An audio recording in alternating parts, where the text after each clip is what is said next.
Gloire à Jésus. Alléluia. Alléluia. Nous voulons reconnaître notre amie et sœur qui est là pour la première fois. Si elle peut juste nous dire son nom à tous, et nous allons l'accueillir dans la présence du Seigneur. Bienvenue, sœur Nathalie.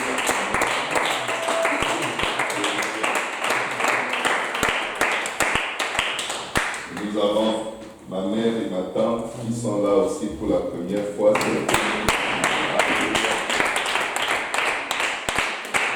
Bientôt aussi nous donner leur nom.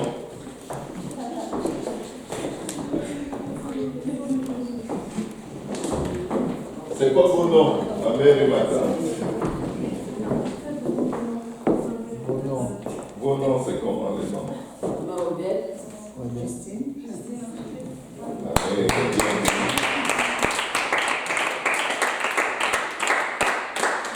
Alléluia, gloire au nom de Jésus. Et nous avons la sœur Rosalie qui est là pour la première fois.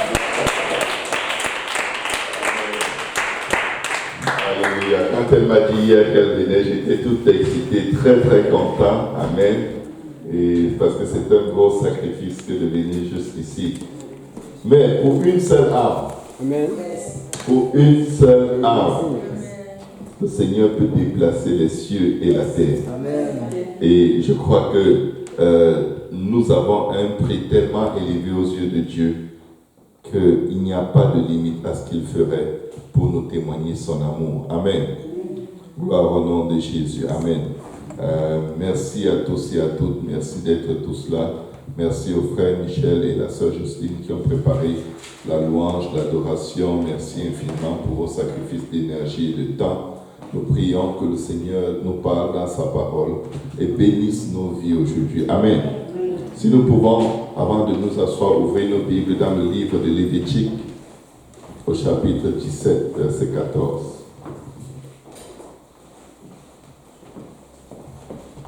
Lévitique 17, verset 14.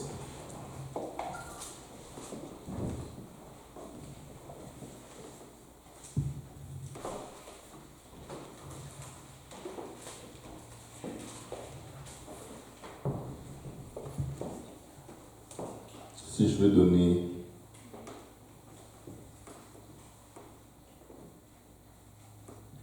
veux donner un titre à ce partage d'aujourd'hui,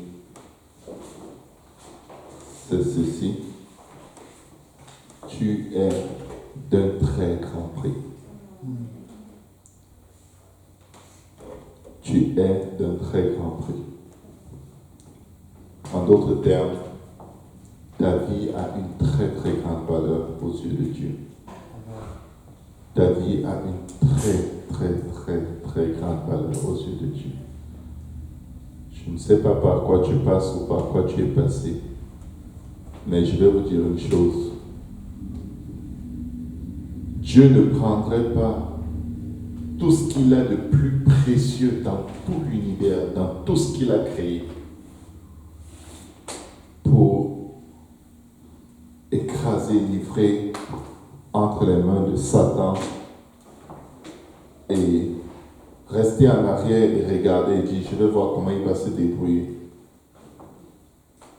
Vous savez, les bactéries sont plus fortes que l'homme. Oui, les bactéries sont plus fortes que nous. Vous leur mettez de l'alcool des fois à 100 degrés, ils ne meurent pas. Mais l'homme, tu le mets dans une atmosphère à 40 degrés, il a l'impression qu'il est déjà en enfer, il est déjà en train de crever. Il y a des bactéries qui survivent à tous les antibiotiques qu'on met dans notre corps pour les détruire. Et même si on prend une overdose d'antibiotiques, nous allons mourir et eux ils vont résister. De sorte que certaines bactéries, ce n'est que notre mort qui les amène. Dans nos bouches et dans nos boyaux intestinaux, il y a des milliards de bactéries qui vivent. Mais Dieu ne permet pas qu'ils nous détruisent. Il y en a tellement que si ton intestin éclate, ils vont te tuer. c'est pas la blessure qui va te tuer, mais ils vont tellement infecter ton sang que tu vas mourir.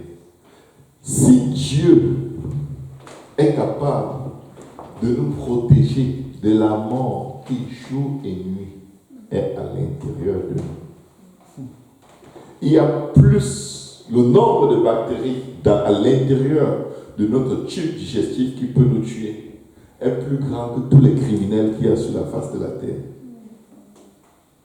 Mais tu vas voir un médecin qui te dit tu es en bonne santé. Écoutez bien. Parfois vous craignez la mort à gauche et à droite. Mais la mort qui est à l'intérieur de vous, l'armée.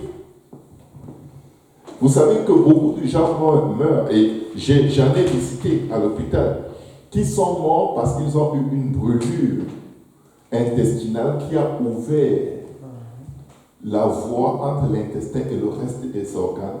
Et juste une journée, je ne sais pas, il y a un nom à cela, il y a un nom scientifique, je ne sais pas si c'est l'asepsie ou c'est, je ne sais pas, il y a un nom à cette condition médicale. Il y a eu une ouverture entre l'estomac et le reste du corps. Ils sont tombés dans le coma. Écoutez mes frères, mes sœurs, Dieu est capable de te protéger au milieu des ténèbres les plus épaisses. Il dit quand je marche au milieu de la vallée de l'ombre de, pas de l'ombre de la vie, pas de l'ombre des verts pâturages.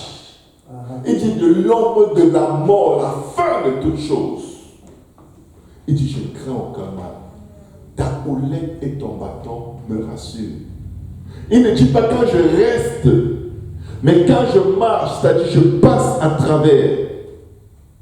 Je garde toute mon attention sur celui qui connaissait cette situation avant que je ne vive. Il dit je ne crains aucun mal. Parce que je vais vous dire une chose, si Dieu veut que la mort nous tue, ou que la mort nous enlève, il n'aura pas besoin de nous terroriser avant. Il n'aura pas besoin de nous effrayer. Il n'aura pas besoin de nous tourmenter. Quand on passe à travers des épreuves, c'est parce qu'on est en train de passer. C'est parce qu'on ne va pas y rester.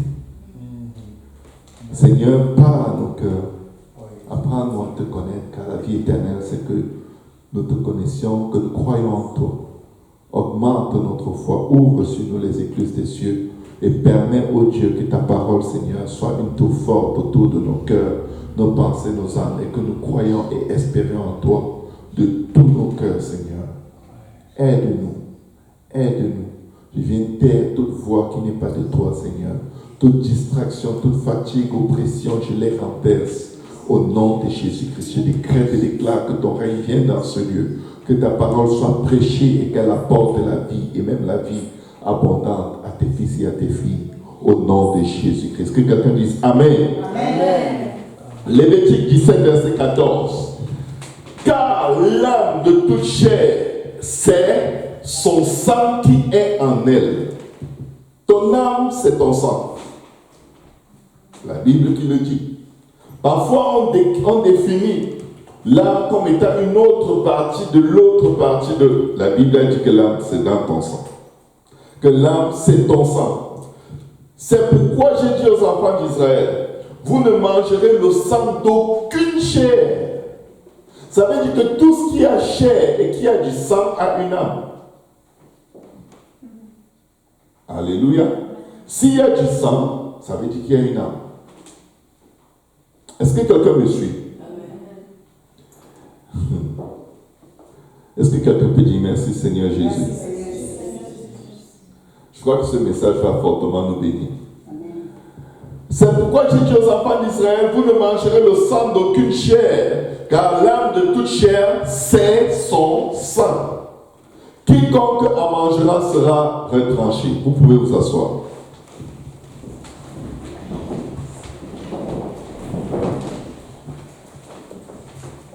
Vous savez, la vie ne nous fait pas de cadeaux.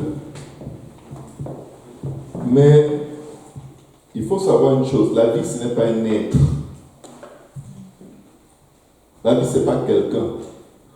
On entend très souvent la vie est dure avec moi. Il n'y a pas de... La vie, c'est juste la vie. C'est le fait que tu ne sois pas mort. Mais c'est les circonstances de ta vie qui peuvent être tellement désastreuses et tellement défavorables. Parce que les circonstances ont des joueurs, c'est-à-dire des participants qui peuvent faire de ta vie sur la terre un enfer. Mais regardez ce que la Bible nous dit dans ce verset. Et il est profond. Et c'est ce qu'il faut absolument comprendre. Dieu dit, vous ne mangerez le sang d'aucune chair.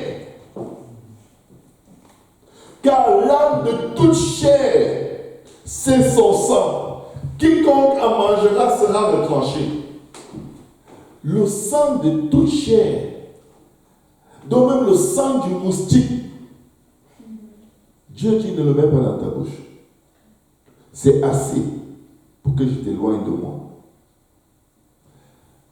Et là tu te dis, mais un moustique, donc Dieu peut carrément se lever et venger un moustique.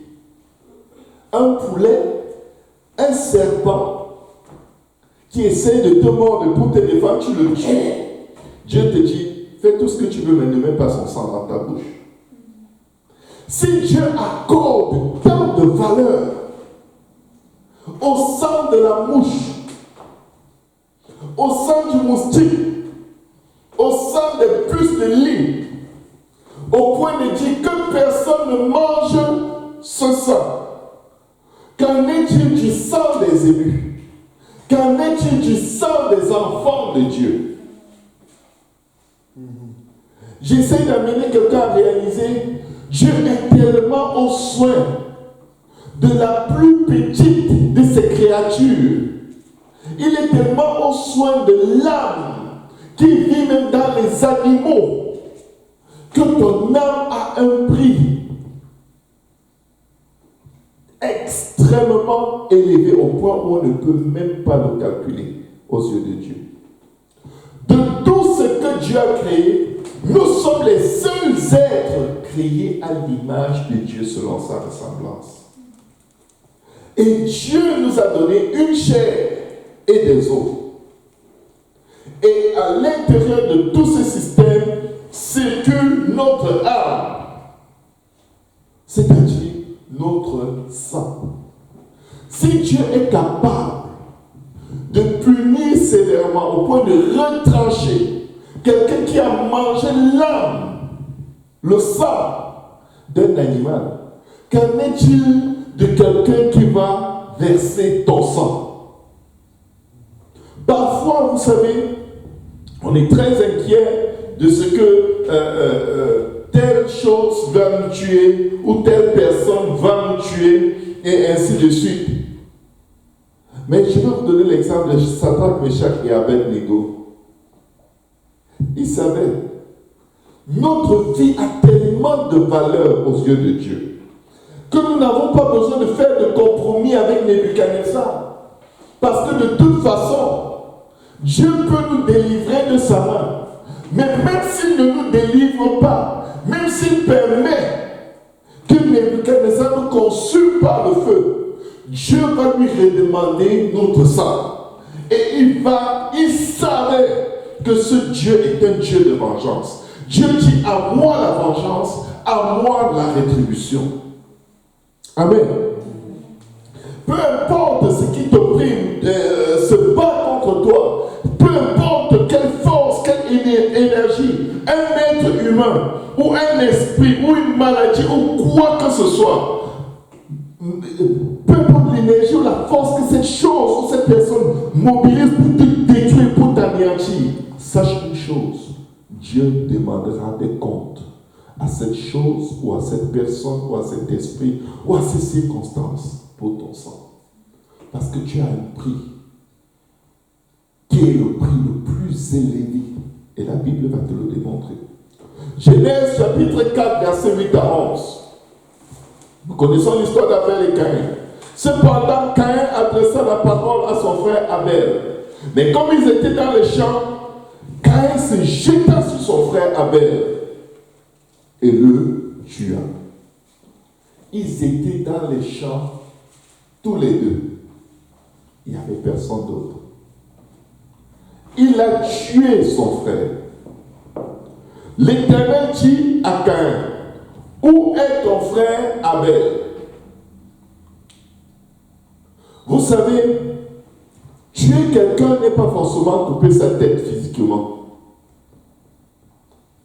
Ou même étrangler la personne. On peut tuer des gens avec les paroles de nos bouches. Quelqu'un est peut-être en train de verser ton sang avec des paroles méchantes, des paroles violentes, des abus verbaux. Et la violence verbale, elle est plus profonde que la violence physique. Des fois, il vaudrait mieux que quelqu'un te donne une gifle au lieu de t'envoyer certaines injures. Parce que ces injures vont retentir dans ta tête pendant des décennies, tant que tu vis. Si ce n'est pas le Seigneur qui vient les effacer pour que tu les oublies, ces paroles viennent tellement te dégrader et te dégraser. Plus qu'un véhicule qui t'a cogné. C'est de la violence. La violence verbale vient du diable. La violence verbale, c'est verser le sang d'un enfant de Dieu. La violence verbale pousse des gens au suicide. La violence verbale pousse des gens à devenir fous.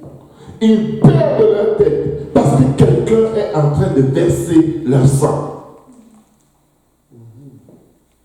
La violence verbale donne des arrêts cardiaques à certaines personnes. C'est pourquoi nous devons faire très attention aux mots qui sortent de nos bouches. Parce que c'est des paroles des fois criminelles.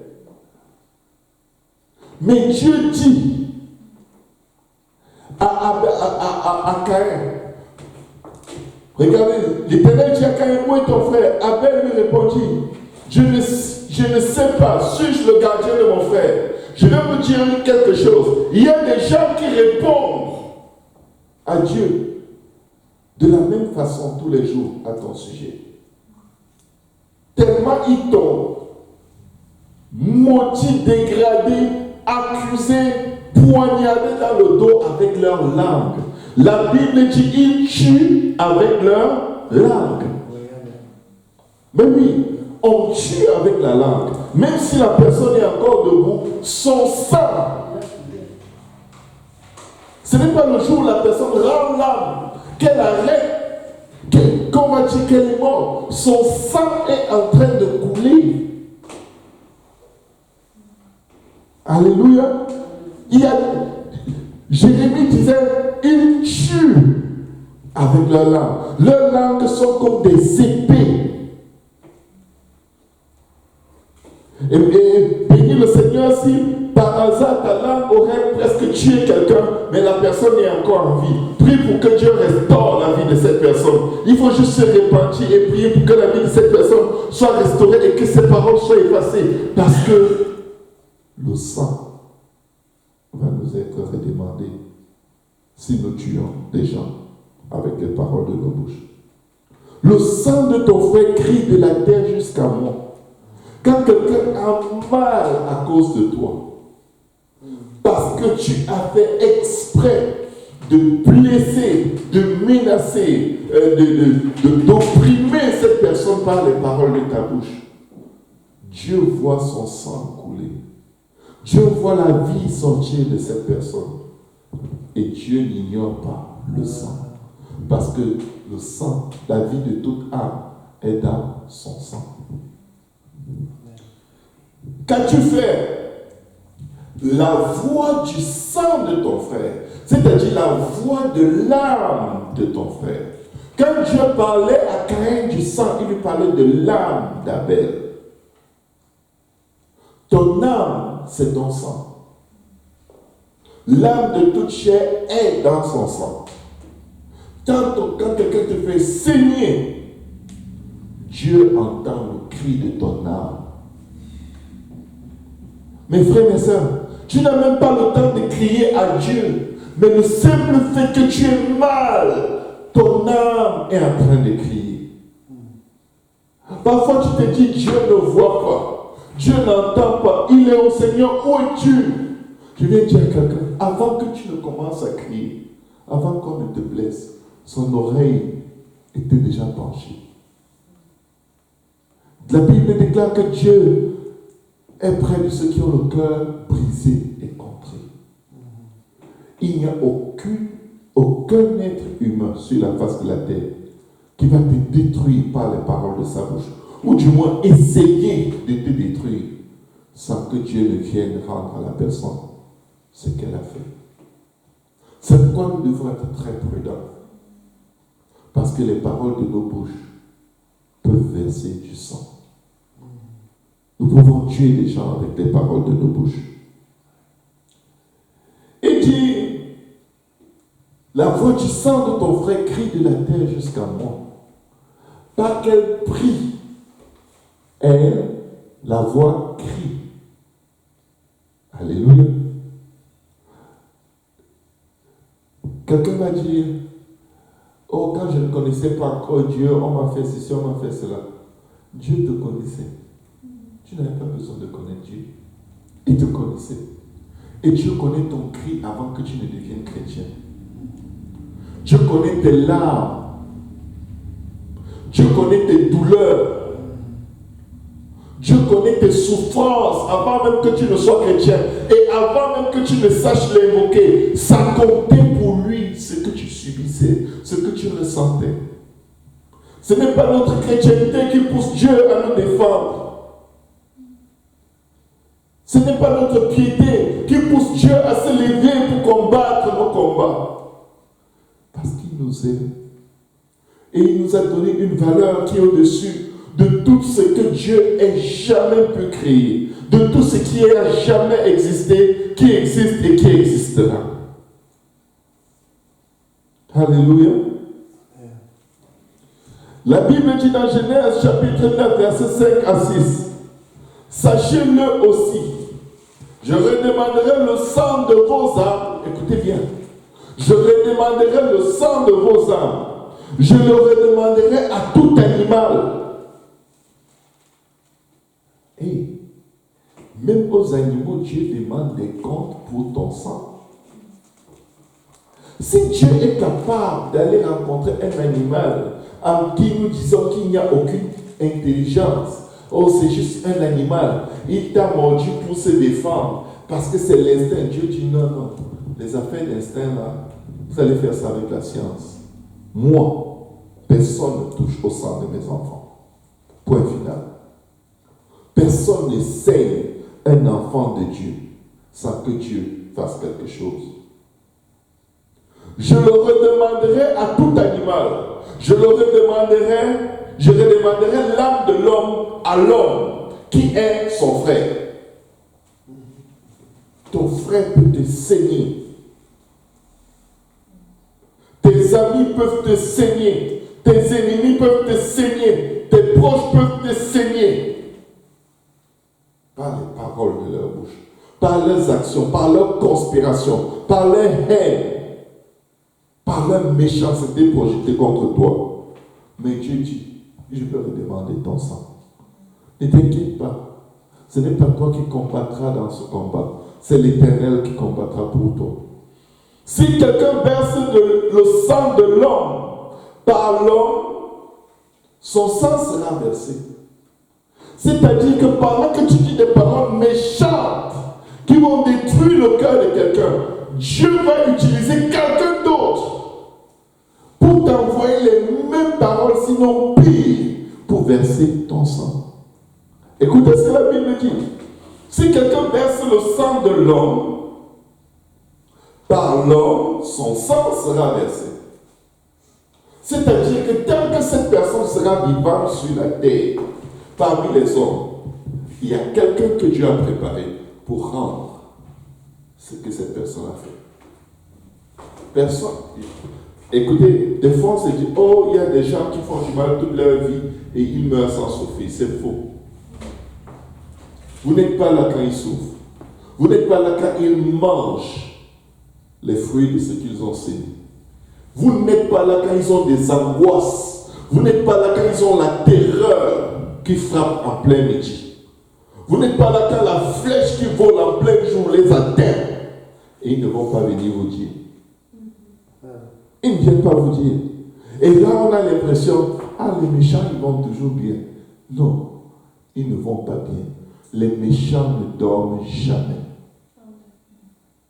Les méchants ont une façade de bien-être, mais à l'intérieur, il y a un volcan infernal qui bout. C'est pourquoi ils n'ont pas la paix. Et c'est pourquoi ils continuent d'être méchants. Parce qu'ils passent leur vie à manger le fruit de leur méchanceté. Si quelqu'un verse le sang de l'homme, par l'homme, son sang sera versé. Dieu a fait l'homme à son image.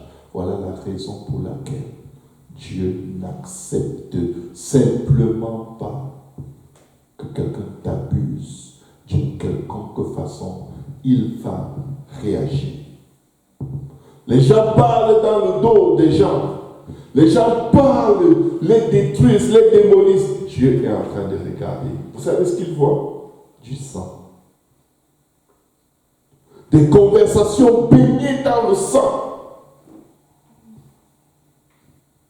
Des conversations pleines de sang. Alors dans Isaïe 59, si vous voulez bien, voir ce que la parole de Dieu nous dit. Isaïe 59.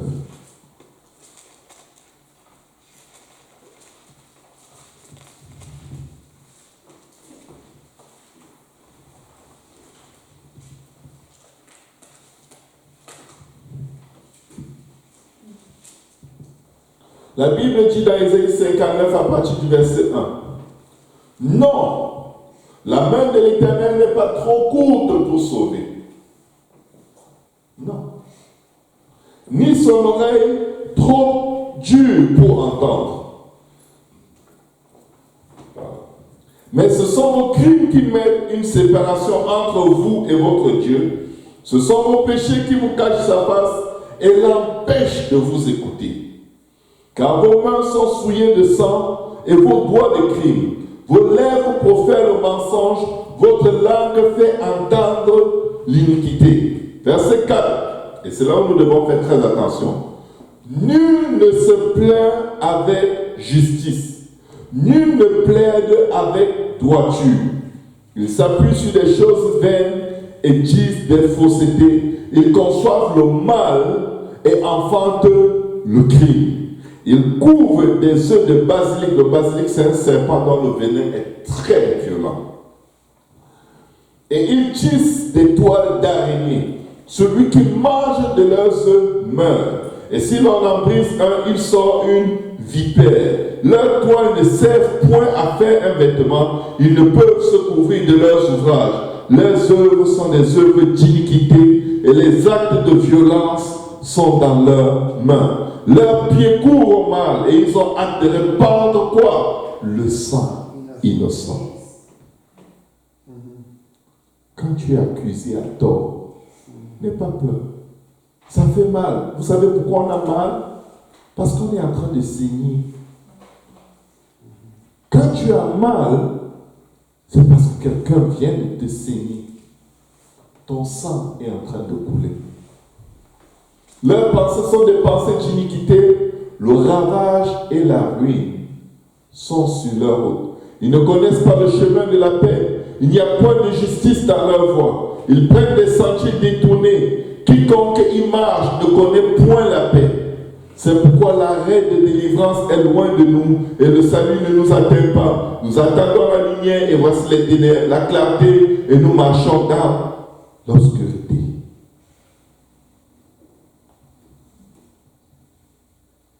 Le verset 12, la Bible dit, car nos transgressions sont nombreuses et nos péchés témoignent contre nous. Nos transgressions sont avec nous et nous connaissons nos crimes. Nous avons été coupables et infidèles envers l'Éternel. Nous avons abandonné notre Dieu. Nous avons proféré la violence et la révolte, conçu et médité dans le cœur des paroles de mensonges. Et la délivrance s'est retirée et le salut se tient éloigné, car la vérité trébuche sur la place publique et la droiture ne peut approcher.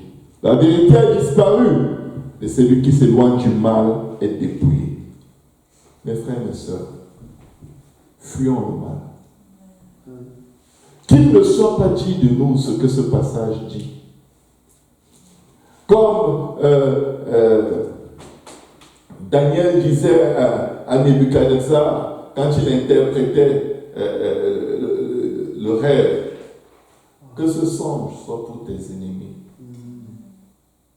Que certaines paroles menaçantes de la parole de Dieu, qu'elles ne soient pas pour nous. David disait, je lave mes mains dans l'innocence. Dans le psaume 51, il dit au Seigneur, délivre-moi du sang versé, et mes lèvres publieront ta louange. Mes frères, mes sœurs, il est presque impossible de vivre sur la terre sans verser du sang. Parce que nos lèvres, d'une manière ou d'une autre, vont pécher contre Dieu. Et vous savez, le pire qui nous arrive souvent, c'est quand quelqu'un t'a fait mal et que tu parles mal de la personne. C'est comme si on te donne un coup de couteau et tu donnes aussi un coup de couteau. À la fin, qui est-ce que Dieu va défendre? Celui qui lave ses mains dans l'innocence. La Bible dit, bénissez et ne maudissez point. Aimez vos ennemis, priez pour ceux qui vous persécutent. Que quelqu'un dise, ce n'est pas facile. Ce n'est pas facile. C'est très difficile. Ce n'est possible que par l'aide de l'Esprit de Dieu. Ce n'est pas facile de pardonner à ceux qui nous détruisent, à ceux qui jour et nuit méditent des plans contre nous. Ce n'est pas facile de pardonner à ceux qui mentent contre vous en plein visage, à ceux qui montent des coups pour voir votre destruction. Ce n'est pas facile de se tenir devant ceux qui souhaitent votre mort et qui peuvent vous regarder en face et dire, mais comment tu n'es pas mort? Ce n'est pas facile de les aimer. Ce n'est pas facile de leur pardonner. Ce n'est même pas facile de supporter l'idée qu'ils dorment en paix. C'est même troublant, tellement on a hâte que Dieu se lève pour nous. Mais je vais vous dire quelque chose. Ce n'était pas facile quand on giflait Jésus. Ce n'était pas facile quand il est venu dans ce monde et personne ne voulait de lui. Il a dû naître au milieu des animaux, au milieu des excréments, des déchets des animaux, dans des crèches là où l'odeur, c'est toute une histoire. Ce n'était pas facile pour lui. À peine il avait 2 ans, un décret de mort était déjà sur sa vie. Et ses parents ont dû fuir avec lui pour demander l'exil politique en Égypte. Ce n'était pas facile pour lui d'attendre jusqu'à un certain âge, hors de son peuple, de sa patrie. D'attendre qu'on lui dise, ton ennemi est mort, pour que l'ange leur dise, revenez. Et pendant toutes ces années, ses parents devaient se demander, mais comment est-ce que Dieu nous demande de fuir et de rester si loin pendant si longtemps? Dieu a-t-il peur? Dieu craint-il? Dieu ne peut-il pas me défendre au milieu de mes ennemis? Pendant cette période, le doute a dû remplir l'esprit et les pensées de Joseph. Est-ce vraiment le Messie et nous devons fuir? Et elle devait se demander à Joseph de temps en temps, es-tu sûr que c'est vraiment un ange qui avait demandé qu'on parle? Ou alors c'est juste nous? Je viens te dire, mon frère, ma soeur, parfois Dieu va te demander de fuir l'ennemi, de porter tes bagages et de dégager. Amen. Parce que sinon il va te saigner. Amen. Parfois ça prend une distance. Parce que tu t'accroches à rester là en disant, si Dieu est pour moi, nul ne tiendra contre moi. Oui, il sera pour toi, tu seras dans ton tombeau, on va faire tes funérailles, tu vas aller au ciel plus tôt que prévu. Parce que nous sommes sur la terre pour un travail. Nous ne sommes pas sur la terre pour nous livrer nous-mêmes entre les mains de l'ennemi pour démontrer quoi? Le diable est méchant. Et c'est pourquoi même si l'Éternel combattait les combats de David, parfois il disait à David, vas-y, tu vaincras. Mais parfois il disait à David, fuis, ils te livreront entre ses mains. Amen. Oh non, ne mettez pas Dieu dans une boîte dans laquelle il n'a pas envie de rentrer. Parce qu'il y a un temps qu'il donne aux méchants pour se repentir. Mais pendant ce temps-là, je vous garantis, cherchez la face de Dieu pour savoir, je reste ou je pars. Parce que si tu restes alors que Dieu veut que tu pars, tu vas te faire décapiter. Et ça va paraître dans le journal. Et tu ne pourras même plus être là pour dire, si je savais. Parfois Dieu te demande de fuir. Fuis! Ce n'est pas parce qu'il est impuissant, c'est parce qu'il veut utiliser d'autres circonstances pour convertir l'ennemi de ton âme. N'aie pas peur de fuir si Dieu te dit fuis. Tu crois que tu vas perdre quoi? Dieu veut te garantir ta vie afin de sauver ton ennemi. Alléluia. Parce qu'il a dit, si l'homme verse le sang de l'homme, par l'homme, son sang sera versé.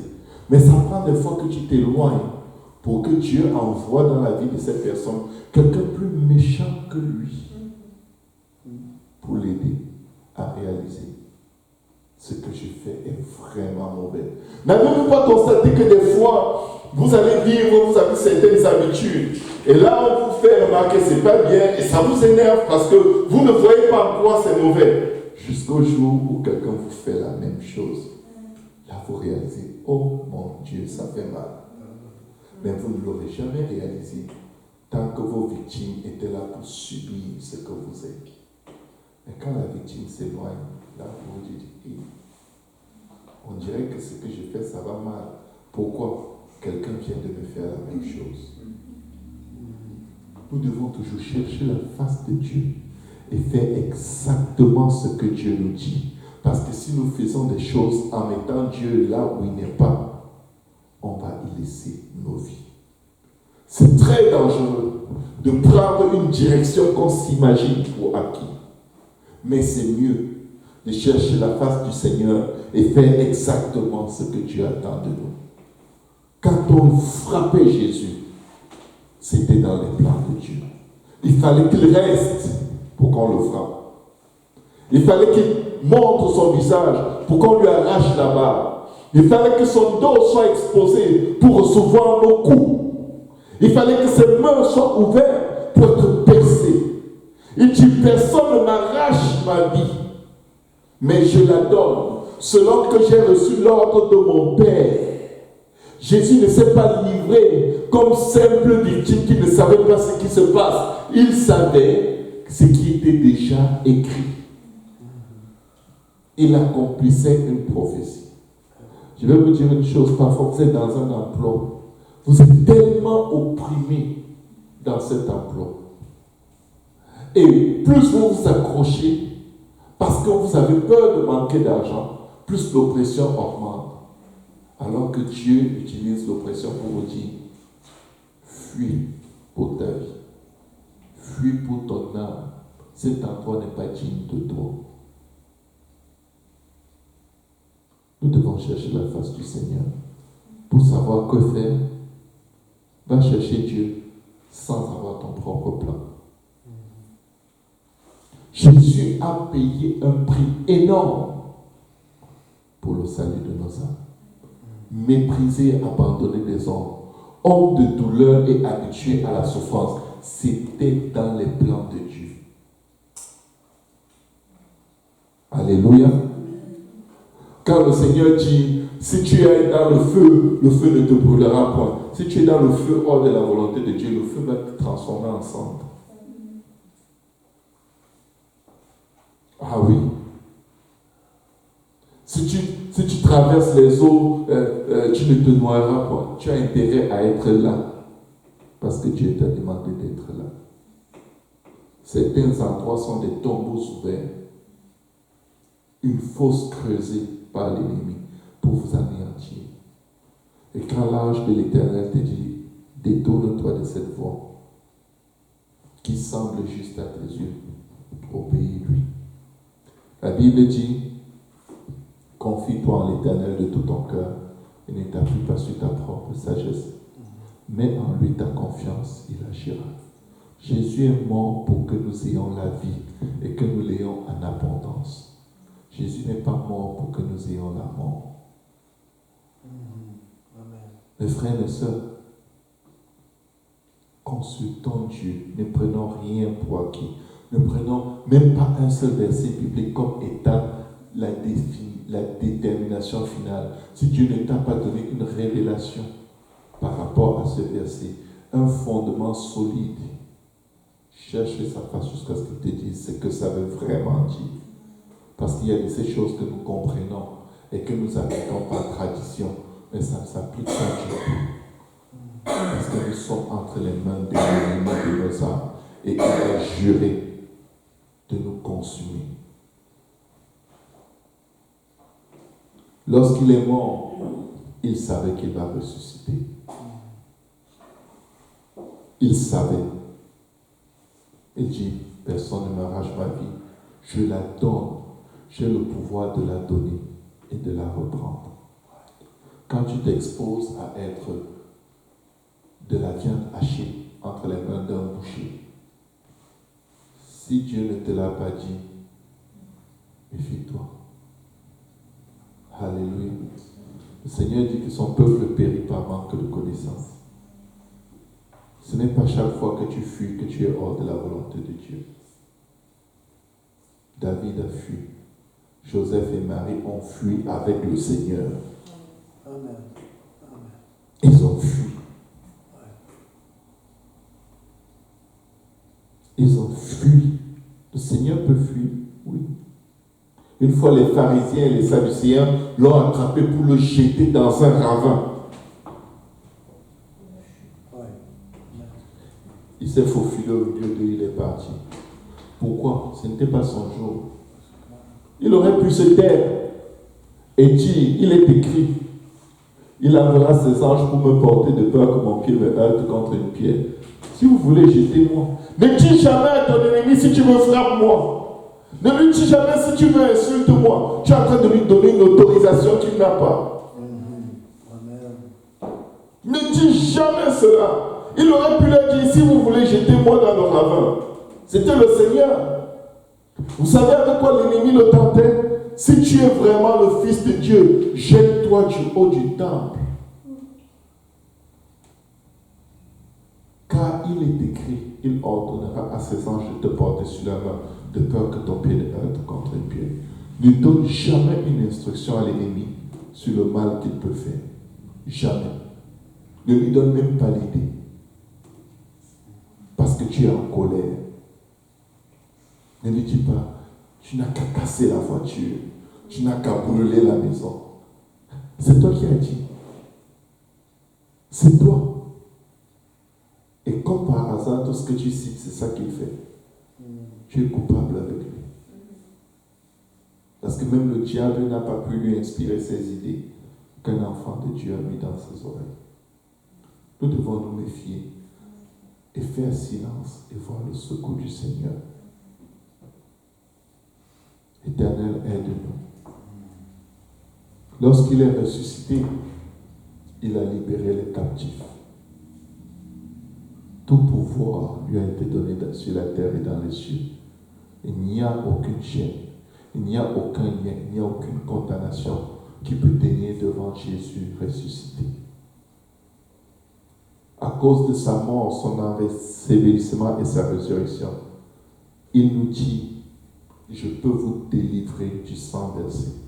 Non seulement le sang que vous avez versé, mais votre sang que l'ennemi veut verser. Vous devez naître de nouveau.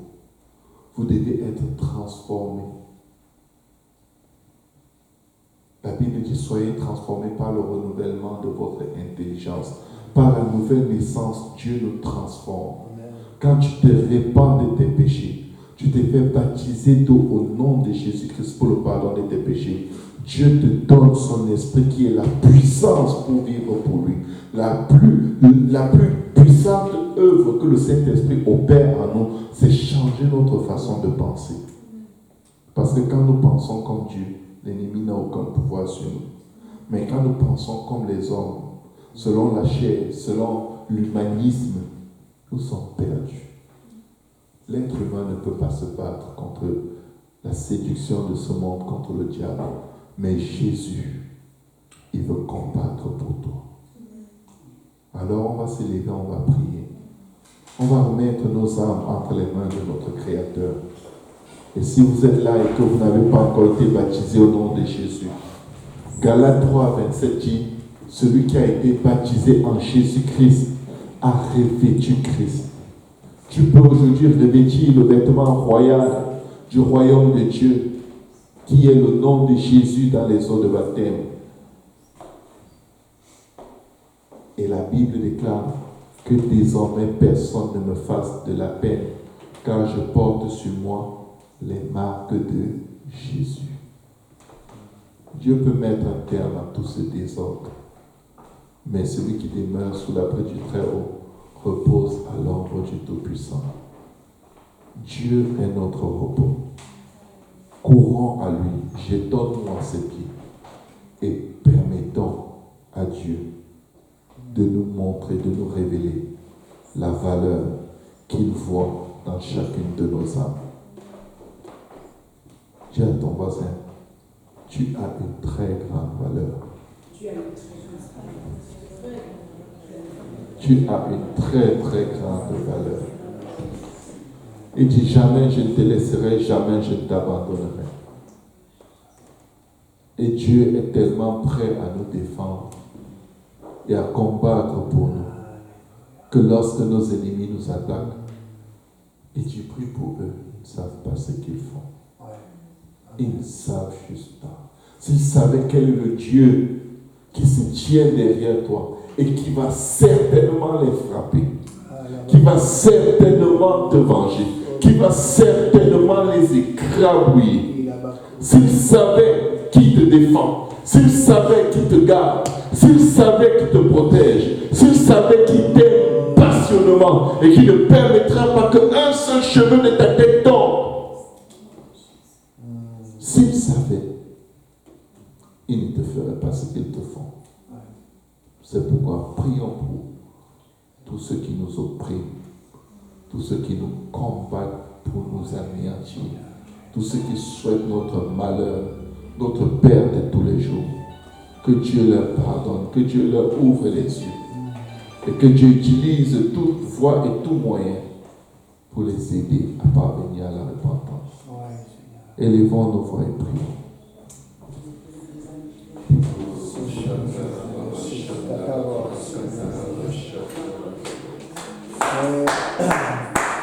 Pénétrer ta parole au cœur, nous parler, Seigneur,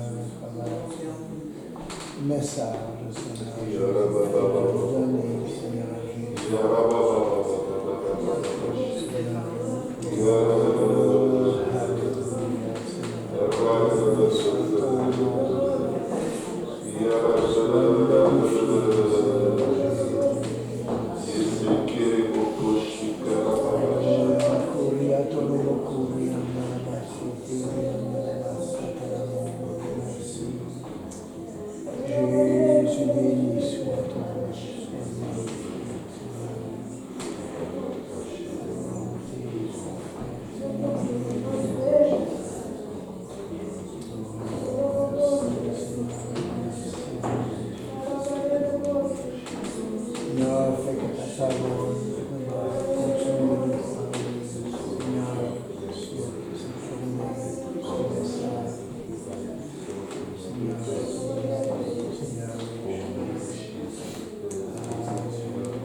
lumière du monde venue dans nos yeux, Seigneur. Tu ouvres les yeux et je vois, Seigneur, ta autorité que mon cœur est mis d'accord. Je sais que ma vie est en toi, Jésus. Je sais que ma vie est en toi, Seigneur. Je sais que ma vie est en toi, éternel. Oh,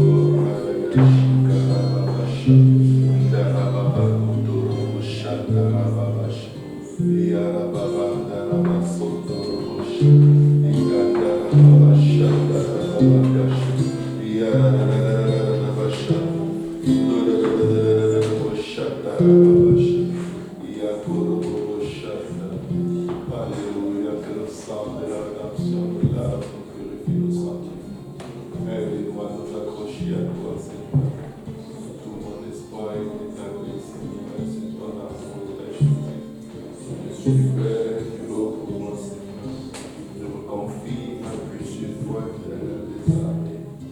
Oh, Ratakarabasha, Ikorobobosha, Tarabasha, Yarababamashikoroboshata. Alléluia.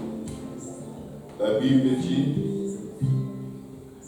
que servirait-il à un homme de gagner tout le monde s'il perdait son âme? Ou que donnerait un homme en échange de son âme? Car le Fils de l'homme doit venir dans la gloire de son Père avec ses anges. Alors il rendra à chacun selon ses œuvres. Si il rendra à chacun selon ses œuvres, nous devons travailler à nos propres œuvres, afin que les méditations de nos cœurs et les paroles de nos bouches ne saignent pas les gens, mais qu'elles soient acceptables devant la face de Dieu. Le psaume 37, le Seigneur dit: ne t'irrite pas contre les méchants, n'envie pas ceux qui font le mal, car ils sont fauchés aussi vite que l'herbe, et ils flétrissent comme le gazon vert. Confie-toi en l'Éternel et pratique le bien. Vous savez, quand on ne se confie pas à Dieu, on a tendance à faire le mal à cause du mal qu'on a subi. La Bible dit: aie le pays pour demeure et la fidélité pour pâture. Fais de l'Éternel tes délices. Fais de l'Éternel tes délices. Et il te donnera ce que ton cœur désire. Recommande ton sort à l'Éternel. Mets en lui ta confiance et il agira. Cette parole est scellée dans les cieux. Si Dieu dit qu'il va agir, il va agir. Il fera paraître ta justice comme la lumière et ton droit comme le soleil à son midi. La Bible dit ceci: garde silence. Garde le silence devant l'Éternel et espère en lui. Il va plus loin au fond de nos cœurs et il dit: ne t'irrite pas contre celui qui réussit dans ses voies, contre l'homme qui vient à bout de ses mauvais desseins, c'est-à-dire celui qui fait le mal. Laisse la colère, abandonne la fureur, ne t'irrite pas, ce serait mal faire. Juste t'irriter, c'est déjà mal faire aux yeux de Dieu. Car les méchants seront retranchés et ceux qui espèrent à l'Éternel posséderont le pays. Encore un peu de temps et le méchant n'est plus. Je regarde le lieu où il était et il a disparu. Alors écoute ceci, mon frère, ma soeur. Les misérables posséderont le pays et ils jouissent abondamment de la paix. Les misérables possèdent le pays et ils jouissent abondamment de la paix. Vous voyez ce que la Bible dit? Qu'en tant que personne qui souffre, qui subit des choses, tu as l'autorité spirituelle pour prendre possession du pays. Alléluia. Et tu jouis abondamment de la paix. Le méchant forme des projets contre le juste et il grince des dents contre lui. Le Seigneur se rit du méchant car il voit que son jour arrive. Les méchants tirent le glaive, ils bandent leur arc pour faire tomber le malheureux et l'indigent, pour égorger ceux dont la voie est droite. Les méchants tirent le glaive pour égorger ceux dont la voie est droite. Leur glaive entre dans leur propre cœur et leur arc se brise. Mieux vaut le peu du juste que l'abondance de beaucoup de méchants. Car les bras des méchants seront brisés, mais l'Éternel soutient les justes. L'Éternel connaît les jours des hommes intègres et leur héritage dure à jamais. Ils ne sont pas confondus au temps du malheur et ils sont rassasiés au jour de la famine. Mais les méchants périssent et les ennemis de l'Éternel comme les plus beaux pâturages. Ils s'évanouissent en fumée. Le méchant emprunte et il ne rend pas. Le juste est compatissant et il donne. Car ceux que bénit l'Éternel possèdent le pays, et ceux qu'il maudit sont retranchés. L'Éternel a fermi les pas de l'homme, et il prend plaisir à sa voix. S'il tombe, il n'est pas terrassé, car l'Éternel lui prend la main. David dit, j'ai été jeune, j'ai dit, je n'ai point vu le juste abandonné, ni sa postérité mendiant son pain. Toujours il est compatissant et il prête, et sa postérité est bénie. Détourne-toi du mal, fais le bien, et possède à jamais ta demeure. Car l'Éternel aime la justice, et il n'abandonne pas ses fidèles. Ils sont toujours sous sa garde, mais la postérité des méchants est retranchée. Les justes posséderont le pays, et ils y demeureront à jamais. La bouche du juste annonce la sagesse, et sa langue proclame la justice. La loi de son Dieu est dans son cœur, ses pas ne chancellent point. Le méchant épie le juste, et il cherche à le faire mourir. L'Éternel ne le laisse pas entre ses mains, et il ne le condamne pas car il est en jugement. Tu es coupable, Dieu dit, à cause du sang que j'ai versé pour toi. Je ne te condamne pas. Espère en l'Éternel, garde sa voie, et il t'élèvera pour que tu possèdes le pays. Tu verras les méchants retranchés. J'ai vu le méchant dans toute sa puissance. Il s'étendait comme un arbre verdoyant.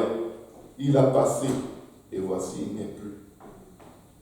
Je le cherche, et il ne se trouve plus. Observe celui qui est intègre, et regarde celui qui est droit. Car il y a une postérité pour l'homme de paix. Mais les rebelles seront tous anéantis. La postérité des méchants est retranchée. Le salut des justes vient de l'Éternel. Il est leur protecteur au temps de la détresse. L'Éternel les secourt et les délivre. Il les délivre des méchants et les sauve, parce qu'ils cherchent en lui leur refuge. Que quelqu'un dise merci Seigneur. Merci Seigneur. Merci Seigneur. Merci Seigneur. Merci Seigneur.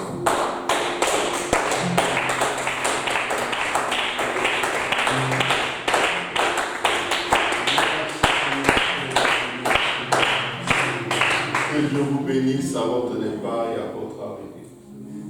Que la main, la grâce, la faveur de Dieu soit sur vos vies.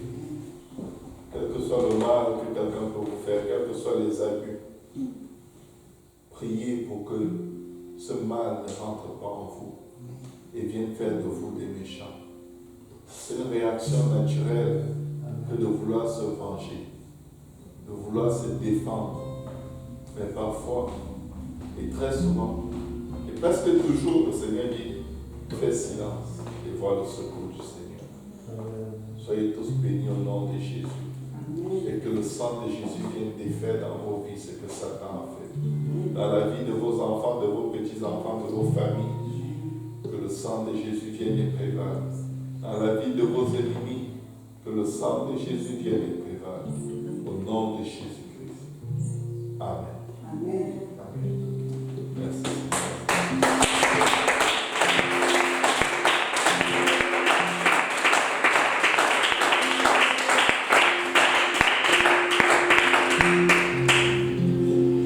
Soyez bénis, salut les frères et sœurs.